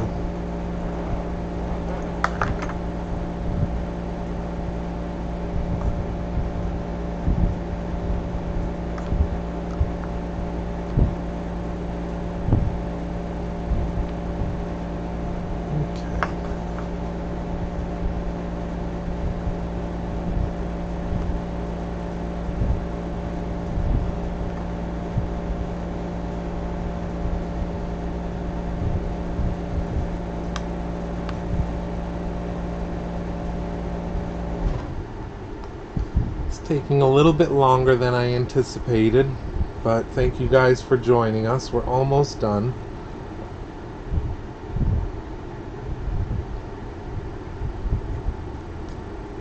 probably be much more enjoyable once we can edit this. Lives are always interesting. Live broadcasts, because they're unedited. You're seeing it as it happens. And if we really screwed something up, you got to see it live as well.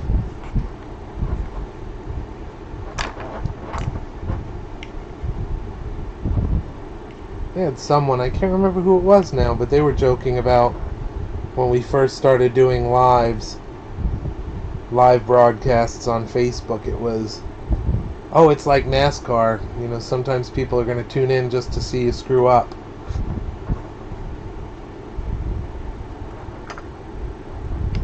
I hope we never screw up that bad, but, you know, if we can help you learn from something, a mistake or a materials issue that we're having, we're going to share that.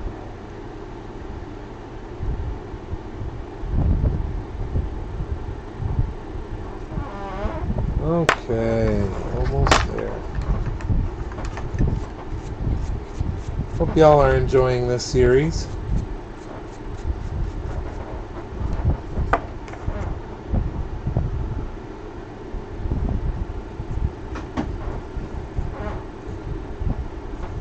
We good from the producer's desk?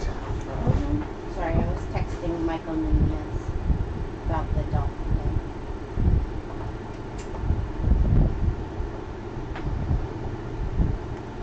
thing. Okay, and one little tiny toe left to go. And then we'll give you kind of the overlay beauty shot, and you can see the whole thing next to the other foot and how they're going to look. WD-40 on that little chair. Yes, it's squeaking against the other chair. Not much room in here. That's good and bad.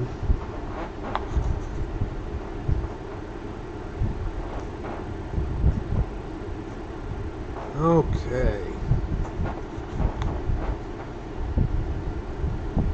As we wind down on this, we will also be inviting you guys to see the molding. This is a pretty straightforward molding. I mean, I think that the head, when you tuned in, if you joined us on our Facebook feed, when we did the head, that was about as complex a mold as you can do, because it was multiple parts. We're running just in time because we're at 1:48. Perfect. When we did the head, we decided to do that in 2 parts up the back, and then a third part was actually the back, the front, the face. So we did the back halves first, and then tilted it onto its back, and then molded the face so we wouldn't lose any of the detail. It wound up working out really well, but it also took 2 days Ages.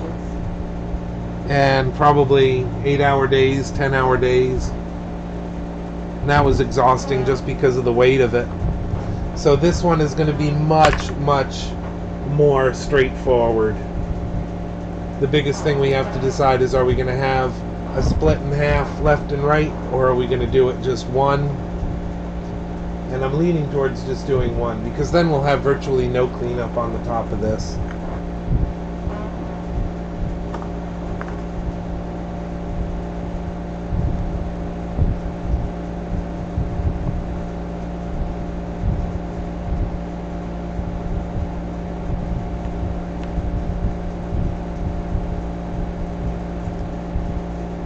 Okay, just supporting that inside.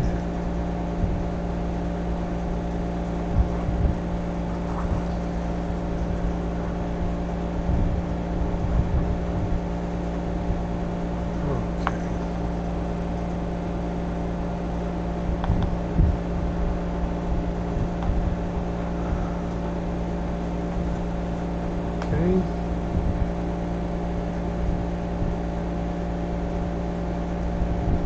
Then you don't have any weird ear hairs or anything. This angle's right up in your business. Oh boy. You got something in your teeth. No, I'm kidding. I'm kidding. Grill check. We usually do that before we air.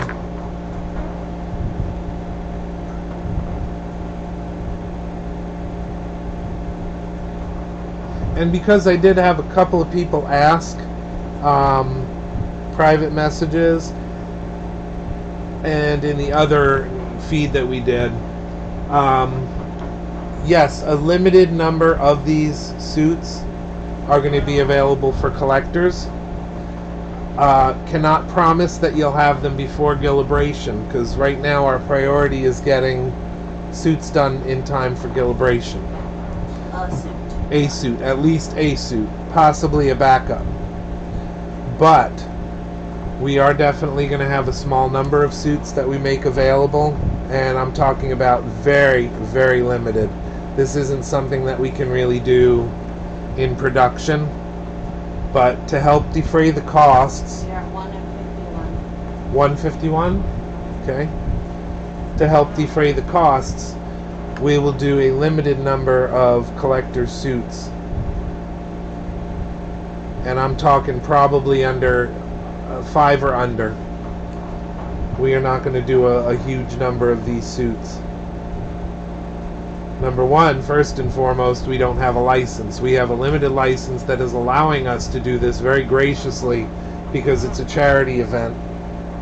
But first rule is you don't take advantage of that. But we can do a very limited number of suits and masks to help defray the cost, because this is a heck of a cost outlay. I can tell you that.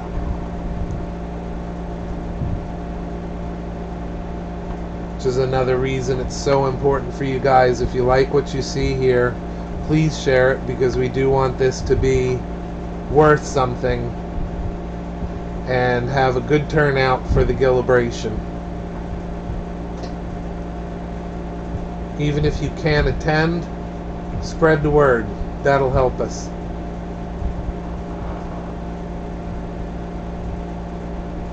And I can't imagine that there are so few of us fans of this show that we can't get the word out. Got to give props to my friend and his wife, RJ Grady, again, and his wife Cindy. They're actually at a show this weekend, but they're good people. They've been really helpful with us getting the word out. Of course, got to give props to Gene Crowell as well for his continued support and help. Everyone on Facebook, on the Creature 65th anniversary page, Universal Monsters and More, fans of Frankenstein, friends of Frankenstein, all those guys have been very, very supportive. If you're a fan of this sort of thing, check them out on Facebook. And at the same time, please check out our studio page, Scott Fenster Sculpture Studio.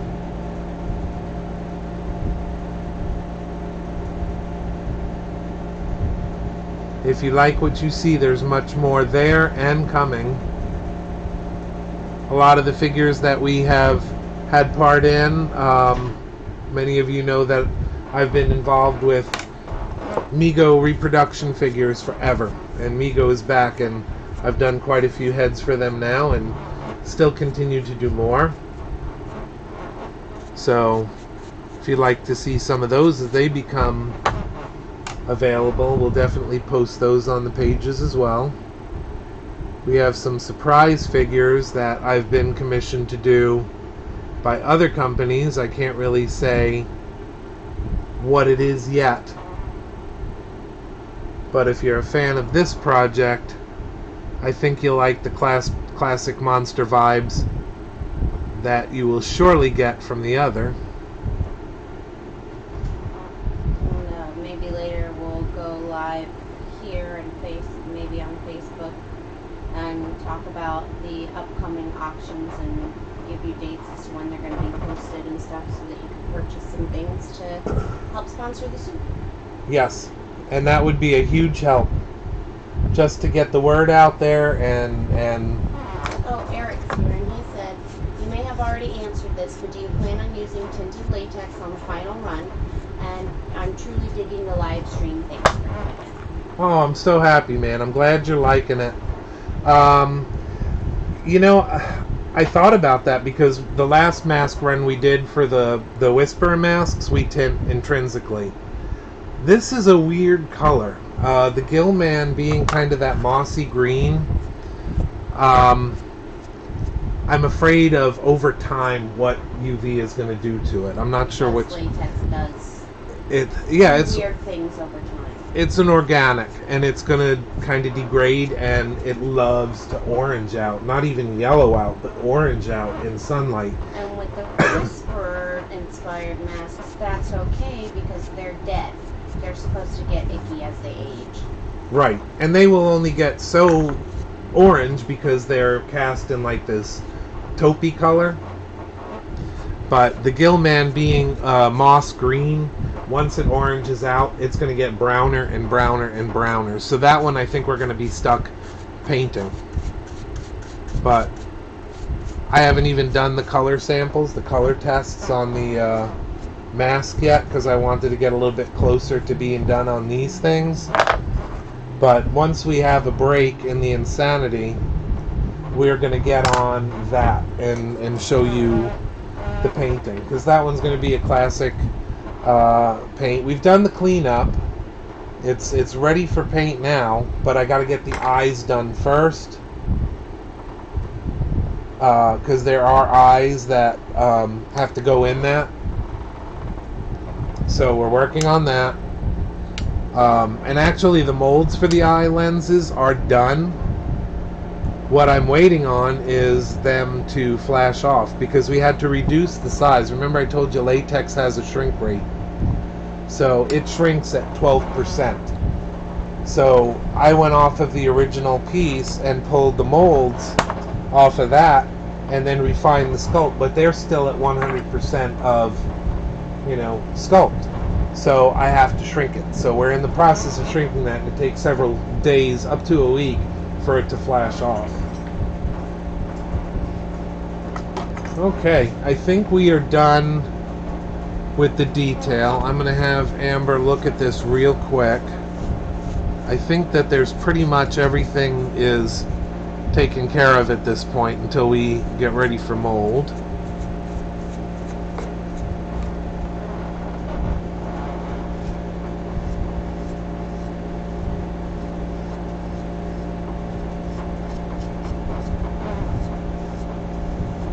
And again, Eric, thank you very much for sticking around. If you like what you see, everyone, please share with others. Let them know what's going on, because this is a charity event. There isn't a lot of money, like I said, for advertising and promotion. So anything you do will make this a better event. And we appreciate all of your help. Sorry for the bump in the camera.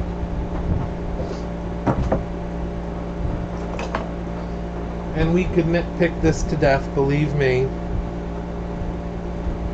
But I think we're going to be good until we do our mold prep.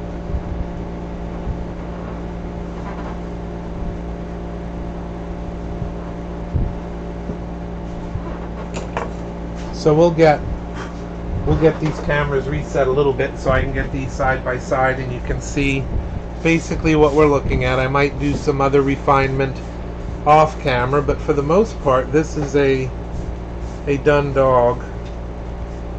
Once I can get them exactly side by side, I may play with them a little bit more.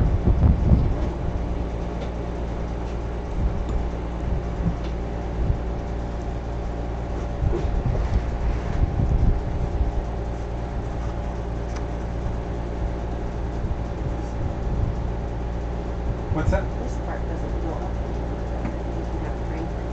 No, it has a knobby. This thing and this thing. Sorry about that, guys. Bear with us just one moment. How high do you need? Sure, just go there for a minute. Let you get the feet, the 2 feet next Okay, to it. sorry for the wobbles. We're not on that camera. Oh, yeah, we are. Just Just get it a little bit adjusted here.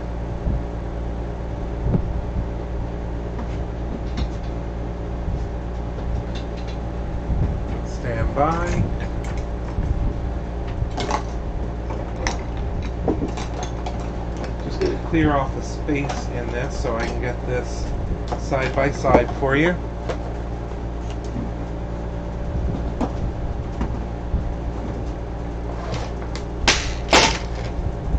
Rotate that around, would you? Not that far. Come back. Not that far. I gotta move this one too. They both need to come back this time. Losing my Thing. easier said than done.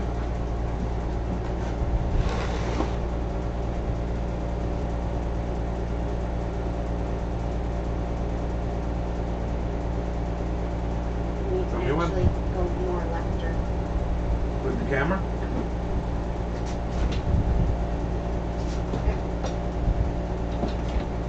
Rotate this a little bit now. There you go. So again, sorry about the setup, but here we are with our feet.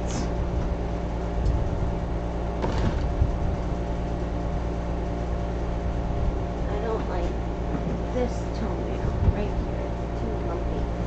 That's dirt. That's dirt. It's got some dirt that's looking like a shadow, but I can't really get it off of there without scrubbing it.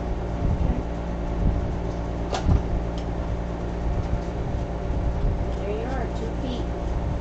That is how it goes, guys. So you can see that the symmetry is good. Size is good from foot to foot. I may want to adjust in here because this is probably one of the rougher bones in here, but the size of everything else is pretty right on. The size of the toes down here, details up here are accurate to the movie. So that's what we're looking at for the feet. So again, if you have any questions, please let us know. You can contact us through Scott Fenster Sculpture Studio. You can contact us through our Facebook or right here on Messenger for YouTube. And just remember, guys, get the word out there if you can. Let people know about this cool thing that we're trying to do. And we'll keep you updated on the molding process and everything else as we go. We'll put that in there. Gill-A-Bration. Check it out on Facebook if you're so inclined. But special thanks to all of you for tuning in and seeing what this is all about.